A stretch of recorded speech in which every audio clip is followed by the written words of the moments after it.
প্রিয় ভাইয়েরা আমার, আজ বাংলার জমিনে নানান দিক থেকে, নানান মহল থেকে, নানান ভাবে এদেশের মানুষকে শান্তি দেওয়ার জন্য সবাই চেষ্টা করছে। আওয়ামী লীগ তারা বসে নেই, এদেশের মানুষকে শান্তি দেওয়ার চেষ্টা করছে। বিএনপি তিনারাও চেষ্টা করে গিয়েছেন। উত্তরবঙ্গ তো এরশাদ চাচার জাতীয় পার্টির ঘাঁটি, নাকি বলেন আমার প্রিয় ভাইয়েরা? এরশাদ চাচার জাতীয় পার্টি তারাও কিন্তু দেশের মানুষকে শান্তি দেওয়ার চেষ্টা করছে। কিন্তু মোটের উপরে 4 আঙ্গুল কপালে একটু ঘোষা দিয়ে দেখুন, সব কিছুর উন্নতি হয়েছে, কিন্তু জাতির 4 আঙ্গুল কপালে কিন্তু পরিপূর্ণ শান্তি জোটে। প্রিয় ভাইয়েরা আমার, আজকেই শুধু নয়, আজ থেকে 1000 বছর পূর্বে এই দুনিয়াটা যখন অন্ধকারে চেয়ে গিয়েছিল, এই পৃথিবীর মানুষের গুলো যখন একবার পাপাচারের মধ্যে লিপ্ত হয়ে গিয়েছিল, সে সমস্ত অসভ্য মানুষগুলোকে, অন্ধকার মানুষগুলোকে, বর্বর মানুষগুলোকে ভালো করার জন্য আল্লাহ তাআলা 2টি নিয়ামত দান করেছিলেন, যার 1 নম্বর নিয়ামতের নাম ছিল মুহাম্মাদুর রাসূলুল্লাহ, আর 2 নম্বর নিয়ামতের নাম ছিল কিতাবুল্লাহ। এই 2টা নিয়ামত দিয়া দুনিয়ার সবচেয়ে জাহেল, মূর্খ আর বর্বর জাতিগুলোকে দুনিয়ার সবচেয়ে দামি বানিয়েছেন কে? ওই যে সামনে থেকে একটা লাল আলোকে যেন মারতেছে, নিশ্চয় একটা ছোট্ট বাচ্চা আলো মারতেছে। সেই বাচ্চাটার বাবা মা আছে না নাই? কথা বলুন, আছে না নাই? বাচ্চায় আলো মারে আর বাপ মার আমল নামায় গুনাহ লেখা হয়। এই সমস্ত বাচ্চারাই আগামী দিনে তার বাপ মাকে মেরে রক্তাক্ত করে ফেলে দিবে, বাড়ি থেকে বের করে দিবে, ভাত কাপড় দিবে না। এরাই নির্যাতন করবে, কারণ বাবা মা জন্ম দিয়েছে, কর্ম দায়িত্ব নেয়নি। এদের বাপ মা যদি এদেরকে সাথে করে নিয়ে, কোলে করে নিয়ে মাহফিলে বসতো, রাস্তায় দাঁড়িয়ে তারা ওই অপকর্ম করার সুযোগ পেত। এজন্য প্রিয় ভাইয়েরা, যাদের সন্তান আছে সন্তানগুলোকে সাথে নিয়ে ফেলুন। আবার অনুরোধ করছি, রাস্তায় কেউ দাঁড়াবেন না। দোকানে পা জড়িয়ে ধরে অনুরোধ করছি, একজন রাস্তায় ঘোরাফেরা করবেন না। পুরুষ হলে পুরুষ প্যান্ডেলে আসুন, আর মহিলা হলে মহিলা প্যান্ডেলে বসুন। শুধুই 2-1 যদি হিজড়া থাকে, আমরা তাদেরকে রাস্তায় দাঁড়ানোর অনুমতি দিলাম, কারণ কোরআনের মাহফিলে আদব ছাড়া বেয়াদবি করে কোনো লাভ। মাছ পানির ভিতরেই থাকে, আর মুসলমান যেটা হবে, এটা কোরআনের মাহফিলে কোরআনের সাথে, কোরআনের কাছে থাকে। কথা বলুন, ঠিক কিনা? নীলফামারীর ভাইয়েরা, আপনাদের এলাকার মাছ কি পানির বাহিরে বাঁচে? তাহলে মুসলমান কি করে কোরআনের বাহিরে থাকে? মাছ তো পানির ভিতরে থাকে, মুসলমান তো কোরআনের সাথেই থাকে। সুতরাং যারা বাহিরে আছেন, আমি মনে করব আপনার মুসলমানিত্বর ভিতরে ভেজাল আছে। যদি সত্যিকারের খাঁটি মুসলমান হতেন, আপনি বাইরে থাকতে পারেন না, কোনদিনই এটা সম্ভব নয়। কারণ মুরগির পেটের নিচে যেই কয়টা ডিম থাকে, তার থেকেই কেবল বাচ্চা ওঠে। যেটা মুরগির পেটের নিচে থাকে না, ওইটার থেকে বাচ্চাও, ওটা ভালো থাকে না, ভুলিয়ে যায়, সুগন্ধ হয় না দুর্গন্ধ হয়। ওরা তেমনি যারা বাহিরে আজকে এখনো পর্যন্ত আসতে পারে নাই, এরা তেমনি দুর্গন্ধ ছড়াইতেছে। কথা বলুন, ঠিক কিনা? যারা এখনো মাহফিলে আসতে পারে নাই, এদের ইতিহাস তালাশ করে দেখেন। ওদের কানে যখন গানের আওয়াজ যায়, ওদের কানে যখন ঢোলের আওয়াজ যায়, তখন মির্গির বেড়াপ ধরে লাফাইতে শুরু করে। অথচ কোরআনের আওয়াজ যায়, চেতনা নাই, অনুভূতি নাই, আবেগ নাই, ফিলিংস নাই, গুরুত্ব নাই। বুঝতে হবে ভিতরের ইমানটাই ঠিক নাই। কথা বলুন, ঠিক কিনা? আল্লাহ তাআলা আমাদেরকে কোরআনের সুপারিশ নসিব করে দেন, বলুন আমিন। আমার সম্মানিত প্রাণপ্রিয় ভাইয়েরা, আল্লাহর হাবিব সাল্লাল্লাহু আলাইহি ওয়াসাল্লাম তিনি এই জগতের মধ্যে আসার পর জগতের মানুষগুলোকে শান্তি দেওয়ার জন্য নানান চেষ্টা শুরু করে দিলেন। কিন্তু নবীর মতন একজন দামি মানুষ 40 বছর মেহনত করেছেন, কোন রেজাল্ট হয়নি। হৃদয়টা ভারী হয়ে গেল, মনের মধ্যে প্রচন্ড কষ্ট ফিল করতে শুরু করলেন। 1 পা 2 পা করে জাবালে নূর নামক উঁচু পাহাড়ের মাথায় চলে ছোট্ট একটা গুহা। এই গর্তটুকুর ভিতরে নবীজি আমার ধ্যান করতে শুরু করলেন, গবেষণা করতে শুরু করলেন, রিসার্চ করতে শুরু করলেন। আমার নবী মুহাম্মদুর রাসূলুল্লাহ, আল্লাহ তাআলা নবীজির কাছে দান করলেন কিতাবুল্লাহ। মুহাম্মদুর রাসূলুল্লাহর কিতাবুল্লাহ মক্কার জমিনে কালো একটা পাথরের পাহাড়ে যখন লেগে গেছে, আল্লাহর কোরআনের ছোঁয়া পাওয়ার পর ওই কালো পাথরের পাহাড়কে আলোর পাহাড় বানিয়ে দিয়েছেন কে? এই জগতের ভিতরে যত নবী রাসূল পয়গম্বর এসেছেন, আল্লাহ তাআলা প্রত্যেকটা নবী রাসূল পয়গম্বরকে এক একটা করে, দুইটা করে, পাঁচটা করে অসংখ্য মুজিজা দান করেছেন। কিন্তু নবীরা বিদায় নিয়ে চলে গেছে, তার মুজিজাও তার সাথে বিদায় নিয়ে চলে গেছে।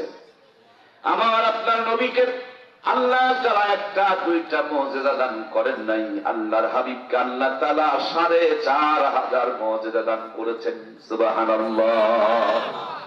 ৪৫০০ মুজিজার মধ্যে সবচেয়ে যেই মুজিজাটা বড় মুজিজা, দামি মুজিজা, শ্রেষ্ঠ মুজিজা, সবচেয়ে এই পৃথিবীর মধ্যে যেই নিয়ামতটা সবচেয়ে বড় নিয়ামত, এই নিয়ামতটুকুর নামটা কি? কোরআনের চাইতে দামি মুজিজা দুনিয়াতে কোনোটাই নাই। দেখুন আমার প্রিয় ভাইয়েরা, দাউদ আলাইহিস সালাম নামক আল্লাহ তাআলার পয়গম্বর ছিলেন। আল্লাহ তাকে মুজিজা দিয়েছিলেন, তিনি যদি লোহায় হাত দিতেন লোহা গলে মোম হয়ে যেত। আল্লাহর পয়গম্বর মরে গেল, মুজিজাও বিদায় নিয়ে চলে গেল। এখন আর কেউ লোহায় হাত দিলে লোহা গলে মোম হয়ে যায় না। সুন্দর আর একটা মুজিজা দিয়েছিলেন, মজার এক মায়ার কণ্ঠ। খোলা আকাশের নিচে যদি তেলাওয়াত করতেন, আকাশের উড়ন্ত পাখিগুলো জমিনের মধ্যে কেন হারায় পড়ে যেতেন। সাগরের কিনারে যদি তেলাওয়াত করতেন, সাগরের মাছগুলো পর্যন্ত আল্লাহর প্রিয় পয়গম্বর দাউদ আলাইহিস সালামের কণ্ঠের তেলাওয়াত শুনে মাছগুলো ভেসে উঠতেন। গাছের নিচে যদি তেলাওয়াত করতেন, তেলাওয়াতে এত প্রেম আর এত মায়া ছিল, গাছের শুকনো, গাছের কাঁচা পাতাগুলো ঝরঝর করে জমিনের মধ্যে পড়ে যেত। আল্লাহর পয়গম্বর হযরত দাউদ চলে গেলেন, তার নিয়ামত, তার মুজিজা তার সঙ্গেই চলে গেল। তার সন্তান হযরত সুলাইমান, একসাথে আল্লাহ তাআলা নবুয়ত এবং পয়গম্বরি দান করলেন। একসাথে আল্লাহ তাআলা তাকে বাদশাহী দিলেন, নবুয়ত দিলেন, দুনিয়ার সমস্ত মাখলুকাতের ভাষা বোঝার জন্য যোগ্যতা দান করলেন, বিশাল বড় সিংহাসন দান করলেন। পেট্রোল লাগে না, ডিজেল লাগে না, পাইলট লাগে না, এয়ারপোর্ট লাগে না, শুধুই মাত্র নিয়ত করে বিসমিল্লাহ বললেই যেন সিংহাসনটা চলতে শুরু করে দিত। পৃথিবীর এক প্রান্ত থেকে মুহূর্তের মধ্যে পৃথিবীর আর এক প্রান্তরে পৌঁছায় দিত। সুবহানাল্লাহ। আল্লাহর পয়গম্বর হযরত সুলাইমান বিদায় নিয়ে চলে গেলেন, আল্লাহর মুজিজাও তার সাথে বিদায় নিয়ে চলে গেল। তবে সুলাইমানি আর দুনিয়াতে খুঁজে পাওয়া যায় না। এই দুনিয়াতে মুসা আলাইহিস সালাম নামক আল্লাহর একজন জলিল কদর পয়গম্বর ছিলেন। আল্লাহ তাআলা তিনাকে একটা মুজিজার লাঠিও দান করেছিলেন।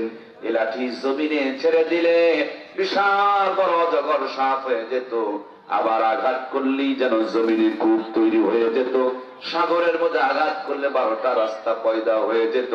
আল্লাহর পয়গম্বর মুসা আলাইহিস সালাম চলে গিয়েছে, তার মুজিজার লাঠিটাও তার সাথে বিলুপ্ত হয়ে গিয়েছে। নবীও নাই, নবীর মুজিজাও নাই।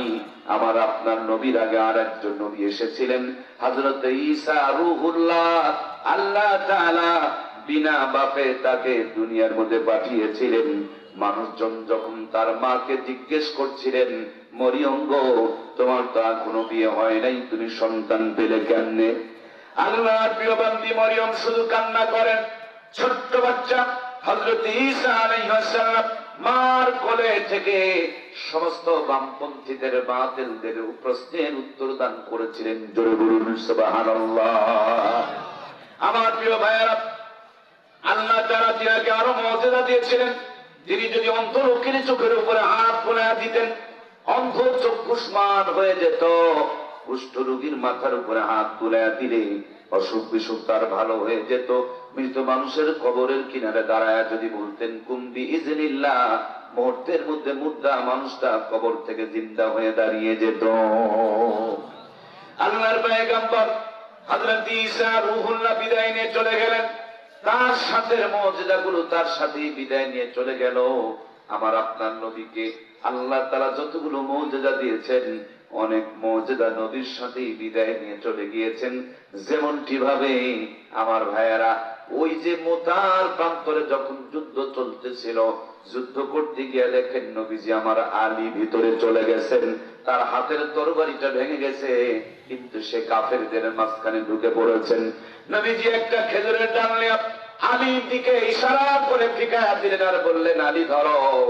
এই নবীজি হাত থেকে ফিকায়া দিয়েছেন, হযরত আলীর হাতে যাওয়ার আগে খেজুরের ডালটা তরবারিতে রূপান্তরিত হয়ে গেছে। সুবহানাল্লাহ হয়নি? জোরে বলুন সুবহানাল্লাহ। আমার প্রান্তীয় ভাইয়েরা, খুমসান লড়াই চলছে। এক পর্যায়ে লড়াই করতে করতে তার হাতে যে ঢাল ছিল, ঢালটাও ভেঙে গেল। আল্লাহর পয়গম্বরের আদরের সাহাবী হযরত আলী, কামুস নামক একটা দুর্গ ছিল, গেট ছিল, আর এক একটা পল্লাকে লাগানোর জন্য 70 জন মানুষ ঠেলে লাগাইতে হতো। এত বিশাল বড় পল্লার নিচের দিকে হাত দিয়া ওই পল্লাটা এক হাতে ঝটকানি দিয়া উপরে তুলে ধরে বিজয় অর্জন করেছেন ইসলামের। সুবহানাল্লাহ।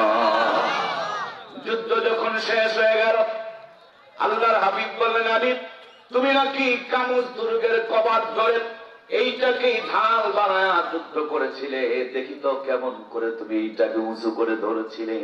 হযরত আলী গিয়া ঘাম চলে যাচ্ছে, কিন্তু তারা একটা চুল পরিমাণ নাড়াইতে পারে নাই। শরমে যেন মুখটা লাল হয়ে গেছে।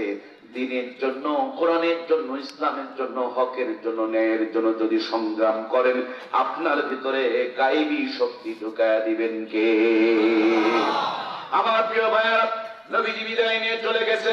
নবীজির অনেক মুজিজা বিদায় নিয়ে চলে গেছে, কিন্তু সবচেয়ে বড় মুজিজা, জিন্দা মুজিজা, দামি মুজিজা, নবী আমার বিদায় নিয়ে চলে গেছে, কিন্তু নবীজির এই দামি মুজিজা কোরআনুল কারীম আপনার আমার মাঝখানে আছে না নাই? কোরআন আছে, কিন্তু আমরা কোরআনের কাছে নাই। আমরা আছি মোবাইলের কাছে, আমরা আছি কেরণমালা কটকটি পাখির কাছে, আমরা আছি সুদের কাছে, ঘুষের কাছে, আমরা আছি ডিশ এন্টিনারের কাছে। আমাদের কাছে কোরআন নাই। আমাদের বাড়িতে কোরআনের উপরে 2 আঙ্গুল ময়লা পড়ে যায়, আর রিমোট টিপতে টিপতে রিমোটের বাটন ক্ষয় ফেলে দেয়। কথা বলুন ঠিক কিনা? সম্মানিত প্রাণপ্রিয় ভাইয়েরা আমার, এই তো মাত্র 50 বছর আগে ফেলে আসা দিনগুলো একটা স্মরণ করেন, যখন আমার দেশে কারেন্টের আলো জ্বলতো না, রাস্তাপথের উন্নতি ছিল না, দেশটা ডিজিটাল ছিল না, আধুনিক ছিল না, অত্যাধুনিক ছিল না। আমার দেশ যখন স্মার্ট ছিল না, কিন্তু আমার দেশের মানুষের কাছে যখন কোরআন সুন্নাহ ছিল, ঘরে যখন নামাজ ছিল, মায়েদের মাথায় যখন কাপড় ছিল, রাত 8টা বেজে গেলে সার নামাজ পড়ে আমার আম্মা জানরা যখন কোরআন থেকে তেলাওয়াত করত, ভালো করে খবর নিয়ে দেখুন, তখন মূর্খ নানি দাদির বিয়ে হয়েছে। হাফ প্যান্ট পরা নানি দাদিকে নানু দাদুরা বিয়ে করেছে, তখনকার জামানার 500 টাকা কম দিয়ে বিয়ে করেছে। ওই নানি দাদির পেটে 12টা 18টা সন্তান জন্মগ্রহণ করেছে। একটা নানি দাদিকে ও কষাইখানা নিয়ে পেট চিরে বাচ্চা বের করতে হয় নাই। কথা বলুন ঠিক কিনা? এখন তো ডিজিটাল জামানা, সব চেয়ার মায়েদের দখলে চলে গেছে। দাবি কোন চেয়ার এখন ছেলেদের দখলে খুঁজে পাওয়া যায়? প্রধানমন্ত্রীটা ওনারা, বিরোধী দলেরটাও তিনারা। একটাই মাত্র বুড়া চাচা ছিল উত্তরবঙ্গের কৃতি সন্তান হোসেন মোহাম্মদের সাত চাচা। যেমনি চাচায় মরেছে, চাষি গিয়া নাঙ্গলের মুঠা খান ধরেছে। এখন দামি দামি 3খানি চেয়ার খালাম্মা, খুবই আম্মার, চাষি আম্মারা দখল করে নিয়েছে। আমরা মাইয়া মার্কা পুরুষ, তার জন্য আমাদের কপালে দামি কোন চেয়ার মাই করলেন মার্কা আছে? লেডিস নো জন্ডিস, সব চেয়ার খালাম্মাদের দখলে, চাষি আম্মাদের দখলে, ফুবি আম্মাদের দখলে। আমাদের দখলে কোন কোরআন নেই, দামি কোন চেয়ার নাই। আমরা ঘুরে ফিরে ওই মেয়ে মানুষের দখলে। মন খারাপ করলেন? যে মানুষের, যে মেয়েটার স্বামী মারা যায়, সমাজে ওই মেয়েটার দাম থাকে না। কিন্তু আমাদের চেয়ার গুলো দেখেন তো, আমি একটু বোবা, বুঝতে পেরেছেন তো? কিছু বলতে পারি না, একটু বুঝে নিয়ে দেখছেন তো। স্বামী মরে গেলে দাম থাকে না সমাজে, আর বাকিটুকু বলতে পারছি। এটা ইতিহাস। আল্লাহ নবী বলেছেন, যে জাতির নেতৃত্ব দিব মহিলা, এটা হলো লানত জাতি। আপনি মিলায়া দেখুন, যেই পরিবারে মহিলার নেতৃত্ব চলে, ওই পরিবারে কোনদিন শান্তি মিলে।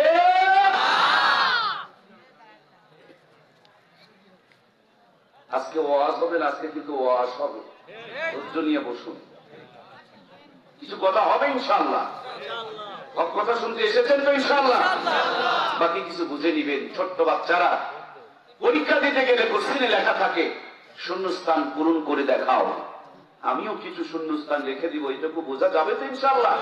বোঝার মতন করে রাখবো ইনশাআল্লাহ। আমাদেরকে পুরুষের মতন পুরুষ হওয়ার তৌফিক দান করুন, বলুন আমিন। আল্লাহ তাআলা আমাদেরকে পুরুষ নেতৃত্ব দান করুন, জোরে বলুন আমিন। আল্লাহ তাআলা আমাদের সকলকে সব ধরনের কোরআন সুন্নাহ বাহির থেকে ভিতরে আসার তৌফিক এনায়েত করে দেন, জোরে বলুন আমিন। আমার সম্মানিত প্রাণপ্রিয় ভাইরা, কলিজার টুকরা দরদের ভাইরা, আল্লাহর হাবিব সাল্লাল্লাহু আলাইহি ওয়াসাল্লাম কোরআনুল কারীম যখন পেলেন তো পাথরের পাহাড়, কালো পাহাড়টা আলোর পাহাড় হয়ে গেল। সুবহানাল্লাহ। এই দুনিয়ার বুকে তাকিয়ে দেখুন, আজ থেকে 50 বছর আগে যখন আমার আপনার ঘরগুলোতে কোরআনের তেলাওয়াত হতো, মুখের মধ্যে সত্য কথা ছিল, মানুষগুলো হালাল খেত, ইসলামকে মেনে চলতো, কোরআন সুন্নাহর জীবন যাপন করত। মূর্খ নানু দাদুর দিকে চিন্তা করে দেখুন, ডাক্তার ছিল না, ডিসপেন্সারি ছিল না, ঔষধ ছিল না, অ্যান্টিবায়োটিক ছিল না, কিন্তু ভিতরে ঈমান ছিল, ভিতরে নবীর সুন্নাত ছিল। অসুস্থ হয়েছে, গাছের থেকে নিমের পাতা পেরে নিয়ে 2 গ্লাস রস করে বসান দিয়েছে। ওই নিমের পাতা রস খেইয়া রংপুর চলে গেছে, সৈয়দপুর চলে গেছে, নীলফামারীতে চলে গেছে। সেই মূর্খ নানু আর দাদুরা 12টা সন্তান জন্ম দিয়েছে, 15টা সন্তান জন্ম দিয়েছে, 18টা সন্তান জন্ম দিয়েছে। মূর্খ নানু আর দাদু যদি নিমের পাতা রস খাইয়া 18 সন্তান জন্ম দিতে পারে, আমরা স্মার্ট যুবক হয়েছি, আমরা এখন অ্যান্টিবায়োটিক খাই, ওরা যদি 18 সন্তানের বাপ হইতে পারে, আমাদের 18 দুগুণে 36টা সন্তানের বাপ হওয়ার দরকার। কথা বলুন ঠিক কিনা? নন স্মার্ট নানু আর দাদুরা, নন স্মার্ট আমাদের মুরব্বীরা যদি 150 বছর বাঁচে, আমরা স্মার্ট মানুষ, আমাদেরকে 300 বছর বাঁচার দরকার আছে না নাই? বাঁচে কি 300 বছর? উন্নতি বলে করলেন, বস কি বুঝতেছেন? চলুন সামনের দিকে চলুন। আওয়ামী লীগ অনেক বড় দল, যে একজন কম্বল চোর থাকতে পারে, বিএনপির মধ্যেও যে একজন গম চোর থাকতে পারে। আমি কম্বল চোর গম চোরের হিসাব মিলাতে আসি নাই, আমি মিলাতে এসেছি আমার ঘরে, ভাঙা ঘরে যখন মাসকালার ডালের তেলানি হতো, একবারই তেলানি গোটা গ্রাম মোহিত করে ছেড়ে দিত। একদিন আতপ চালের বিরিয়ানি খেলে 2 দিন পর্যন্ত হাত থেকে সুগন্ধ বের হতো। একদিন মূর্খ নানি দাদির হাতে ইলিশ মাছ আর পান্তা ভাত খেলে 3 দিন পর্যন্ত হাত থেকে সুগন্ধ বের হতো। সেই নানি দাদির স্মৃতিচারণে 1 বৈশাখ উদযাপন করি আমরা। 6 টাকার কেজি ইলিশের মাছ 6000 টাকা দিয়া বরফ দিয়ে প্যাকেটিং করে একবারে নিয়ে আসতেছি আমরা। ভাঙা ঘরগুলোকে 10 তলা বিল্ডিং বানিয়েছি আমরা। মূর্খ নানি দাদিদের নাতনিদের গায়ে pass, BA pass, MA pass, degree pass করিয়েছি আমরা। নরমাল চুলা ভেঙে দিয়ে গ্যাসের চুলা ঢুকিয়েছি আমরা। সাধারণ মশলা বাতিল করে দিয়ে আধুনিক গুঁড়া মশলা ব্যবহার করছি আমরা। কত উন্নতি করেছেন গুণে শেষ করতে পারবে না। কিন্তু রান্নার পর খাবার সময় নাকে নিয়ে চেক করতে হয় ইলিশ না সিলভার কাপ। কথা বলুন ঠিক কিনা? আগে কি সুন্দর দিন কাটাইতাম আমরা, আগে কি সুন্দর দিন কাটাইতাম। ফজরের মধ্যে আমার সম্মানিত দরদের ভাইয়েরা, মূল কথা, গোড়ার কথা, মাদ্দা কথা, এত উন্নতি ছিল না, কিন্তু কোরআন সুন্নাহর সাথে সম্পর্ক ছিল, কোরআনের তেলাওয়াত ছিল, মাথায় কাপড় ছিল, শরীরটা পবিত্র ছিল, কামাইগুলো হালাল ছিল। ওই অল্প কামাইয়ের মধ্যে বেশি বরকত দান করেছেন কে? মাশাআল্লাহ। প্রিয় ভাইয়েরা আমার, সেই জন্য মূল কথাটুকু আপনাদের খেদমতে তুলে ধরতে চাই আমার দরদের ভাইয়েরা। আল্লাহ তাবারক তাআলা এই কোরআনুল কারীম নামক বরকত আপনার আমার জন্য দান করেছেন। যতদিন জাতি কোরআনের সাথে সম্পর্ক ভালো রেখেছিলেন, ততদিন জাতির উপরে রহমত আর বরকত ছিল। যখন জাতি কোরআনুল কারীম থেকে দূরে সরে চলে গেছে, নিজেকে আধুনিক, অত্যাধুনিক, ডিজিটাল আর স্মার্ট বানাইতে গিয়া ইসলাম থেকে দূরে সরে চলে গেছে, এই জাতির উপরে এখন আযাব, গজব, লানত আর অভিশাপ চালু হয়ে গিয়েছে। কথা বলুন ঠিক কিনা? এজন্য প্রিয় ভাইয়েরা আমার, আজকের আলোচনা থেকে আপনাদেরকে যে মেসেজটুকু আমি দিয়ে যেতে চাই, এখানে যত মানুষ বসা সবার শরীরে কিন্তু শীতের কাপড় আপনারা পরে এসেছেন। কেন শীতের কাপড় পরেছেন? বলে ঠান্ডা লাগানো যাবে না। বলে ঠান্ডা লাগলে ক্ষতি কি? বলে ঠান্ডা লাগলে নিউমোনিয়া হয়ে যাবে, অসুস্থ হয়ে যাবে, সর্দি হবে, কাশি হবে। সর্দি কাশি যদি হয় তারপর ওষুধ খেলে ভালো হয়ে যাবে। কিন্তু বন্ধু, ঠান্ডার জন্য শীতের কাপড় পরেছ, শীতের কাপড় যদি তোমাকে ঠান্ডার থেকে বাঁচাই, এই কোরআনুল কারীম সব অন্যায় থেকে বাঁচায়, গুনাহ থেকে বাঁচায়, হারাম থেকে বাঁচায়, পাপ থেকে বাঁচায়। এই কোরআনুল কারীম জাহান্নাম থেকে বাঁচায় জান্নাতের মধ্যে পৌঁছায় দেয়। সুবহানাল্লাহ বলে। ঠান্ডার ভয়ে শীতের কাপড় পরলেন, জাহান্নামের ভয়ে কোরআনুল কারীমটা পড়া দরকার আছে না নাই? অল্প কিছুদিন আগে করোনা আসছিল, করোনা সরকার টিকা বের করেছিল। ও সময় যারা বাহিরে গিয়েছিলেন আপনারা জানেন, বাহিরে যেতে হলে করোনার টিকা দেওয়ার কার্ড লাগবে, বুস্টার ডোজের কার্ড লাগবে, নইলে ইমিগ্রেশন আপনাকে পাস করতে দেবে না।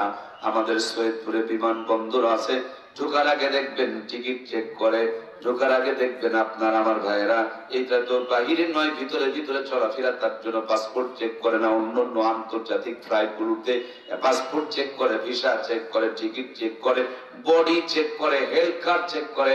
এখন গত কিছুদিন আগে করোনার টিকার কার্ড চেক করে। যদি সব ঠিক আছে, করোনার টিকা দেওয়া নাই, সরকার ওই অন্য দেশে সরকার বলতেছে এটা আমার দেশে এলাও নাই, চলবে না, এটা আমার দেশে ঢুকতে পারবে না, যাও গেট থেকে ফিরে যাও, বিমানে উঠতে দেওয়া হবে না, বিমানে চড়তে দেওয়া হবে না। আমার ভাইয়েরা, করোনার কার্ড তারা যদি বিদেশ এলাও না করে, এই কোরআনুল কারীম ছাড়া জান্নাতের মধ্যেও এলাও করা হবে না। এজন্য ইসলামের প্রথম দর্শন নামাজ নয়, রোজা নয়, হজ নয়, যাকাত নয়। ইসলামের প্রথম হুকুম, প্রথম খবর, প্রথম ও আদেশটাই আল্লাহর পক্ষ থেকে, পড়ো তোমার প্রভুর নামে যিনি তোমাকে সৃষ্টি করেছেন।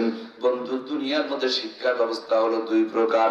এক প্রকার শিক্ষা হলো জাগতিক শিক্ষা, দুনিয়াবী শিক্ষা। আর এক প্রকার শিক্ষা হলো জান্নাতের শিক্ষা, আখিরাতি শিক্ষা, কোরআন সুন্নাহর শিক্ষা, নবীর দেখানো তরিকায় শিক্ষা। এই দুই শিক্ষার দুইটা লাইন, এই দুইটা লাইন দিকে একটু খেয়াল করে দেখেন। এই পৃথিবীর যে জাগতিক শিক্ষা, এর শেষ মাথার মধ্যে এমবিবিএস, এফসিপিএস, এফআরসিএস, অতদূর যদি না যান, শেষ শিক্ষার শেষ মাথার মধ্যে তাকায় দেখেন, মনে করেন বিএ পাস। তাহলে বিয়ের আগে কি আছে? আয়ের সামনে মেট্রিক, মেট্রিকের সামনে 9 এর সামনে 8 এর সামনে 7 এর সামনে 6 এর সামনে 5 এর সামনে 4 এর সামনে 3 এর সামনে 1 এর সামনের ইঞ্জিনের দিকে তাকায় দেখেন প্লে, কেজি আর নার্সারি।